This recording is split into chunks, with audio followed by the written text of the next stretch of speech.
वाला बात कम लोग सुनेला, लेकिन हमनी के कहे खातिर आई बनी जा। और सबके धन्यवाद बाकी है। धूप में भी हमनियों के गीत सुने के बाद, लेकिन मुख्य बात यह बा कि सिवान में किन्ने त ढेरे लौकी है बेंगनियन भादों में, किन्ने त ढेर लौकी है बेंगनियन भादों में, केहू मिले वाला नहीं खे जीवन यादों में।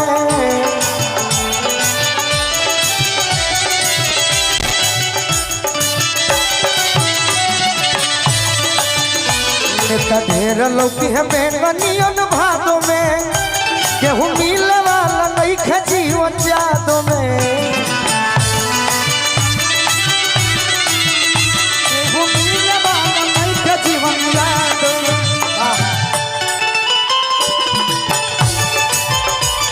वाह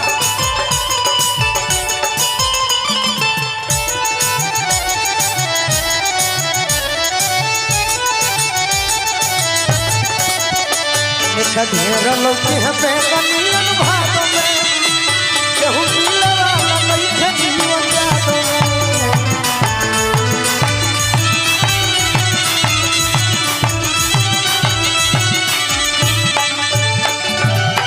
देखिए हमरा जीवन भैया के सोच, धनंजय बाबू रो देखले बनी जी, हमहू देखले बनी। मैडम जी बिना लोग के चुनाव बिना जीतले, जन सेवा में उमरिया पूरा बीतले।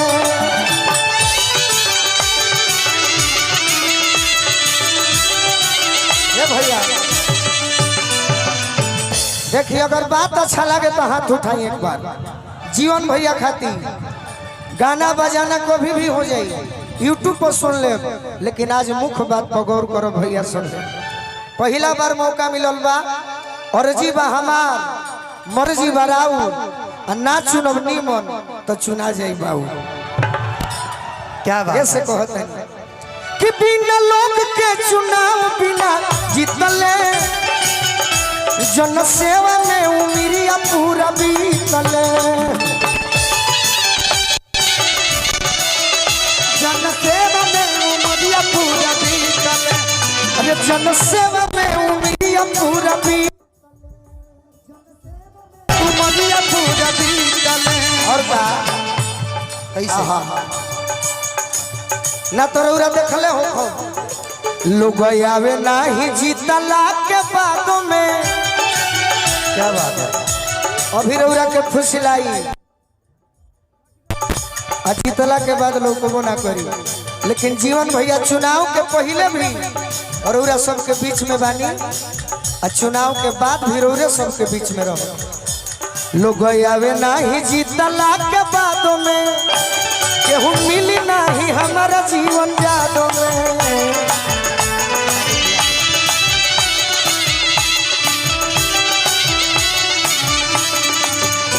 लोग आवे नहीं जीतला के बादों में, केहू मिली नहीं हमारा जीवन यादों में। नहीं जीतला के बादों में, नहीं हमारा जीवन यादों में।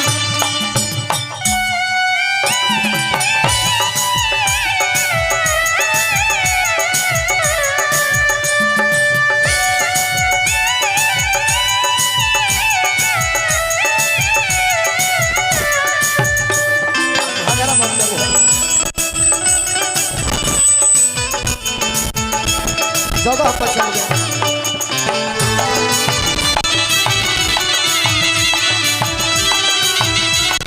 समय है नामांकन का कार्यक्रम बहुत हुआ, 5 मिनट में खेसारी जी पहुंचे और हम लोग शांति पूर्वक यहाँ से सीधे कलेक्ट्रेट चलेंगे, वहाँ हम नामांकन करेंगे और आप सब फिर यहाँ आइएगा, भोजन कीजिएगा और खेसारी जी का भोजन सुनिएगा।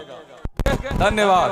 क्या बात है, जोर से बोलो जय माता दी, हर हर महादेव, जय श्री राम, जय श्री राम। धन्यवाद धन्यवाद। हेलो 2 मिनट के लिए जीवन भैया को बुलाना चाहूंगी।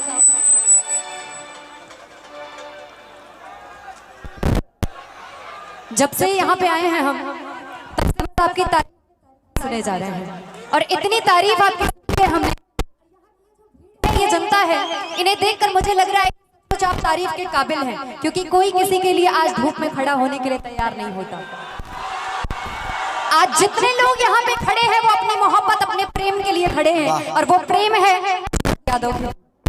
सही बोल रहे हैं, कहते हैं क्या तारीफ करूं मैं जीवन यादव की, शब्दों में इतना जोर नहीं। क्या तारीफ करूं मैं जीवन यादव की, मेरे शब्दों में इतना जोर नहीं। मैंने पूरे सिवान में जाके ढूंढ लिया जीवन यादव जैसा कोई और नहीं। जरा जोर से तालियां बजा दीजिए। ये तालियां आप लोग अगर ऐसे तो कमजोर कैसी बजाते हैं? अगर तालियां आपकी जोरदार ऐसी होती, कमजोर कैसी होती? जरा जोरदार तालियां एवरीवन। बहुत बहुत धन्यवाद। और जितने भी लोग मंच पे हैं आप सभी का एक बार फिर से स्वागत कर रहे हैं, अभिनंदन कर रहे हैं। कहते हैं कि मुस्कुराहट का होता, कुछ रिश्तों का कोई तोल नहीं होता। मुस्कुराहट होता, कुछ रिश्तों का कोई तोल नहीं होता। लोग मिल जाते आप लोगों की तरह अनमोल नहीं। तो आज अंजलि शुक्ला आप सभी का अभिनंदन कर रही है। जितने लोग हमारे बीच में हैं, चाहे वो मंच से हो या मंच के नीचे से हो, आप सभी भी मेहमान हमारे बीच में हैं। आप क्षेत्र के लोग इस क्षेत्र के लाल हैं, तो जितने भी लाल हैं आप सभी को प्रणाम करते हुए एक बार फिर से मैं आग्रह करूंगी गोलू यादव जी से। ठीक कहानी है गोलू यादव जी, माफी चाहूंगी ना ना अरे माफी गोलू राजा जी। ठीक बा, दोनों कहानी ठीक कहानी। वाह वाह वाह वाह। भैया एक मिनट, मीडिया के लोगों से रिक्वेस्ट है, आप लोग स्टेज से नीचे चले जाए, यहाँ आप लोग का व्यवस्था किया गया है। तबला के चाटी उठा दिया। दीवान के अब लड़ाई सोच सिमला समान के,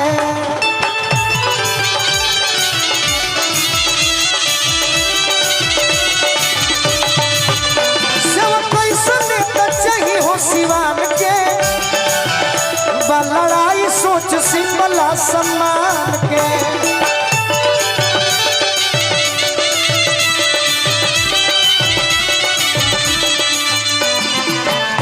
सुन भैया लोगवा, अरे डूबी हो जानी स्वादों में। स्वाद माने कौन चीज? दूसरा के स्वाद। हाँ, दूसरा के स्वाद। सुन भैया लोग डूबी हो जानी स्वादों में, तो केहू मिले वाला नहीं जीवन यादों में।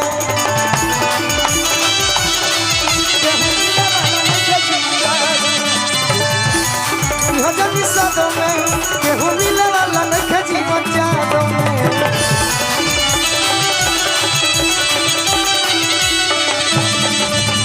ढेर लोग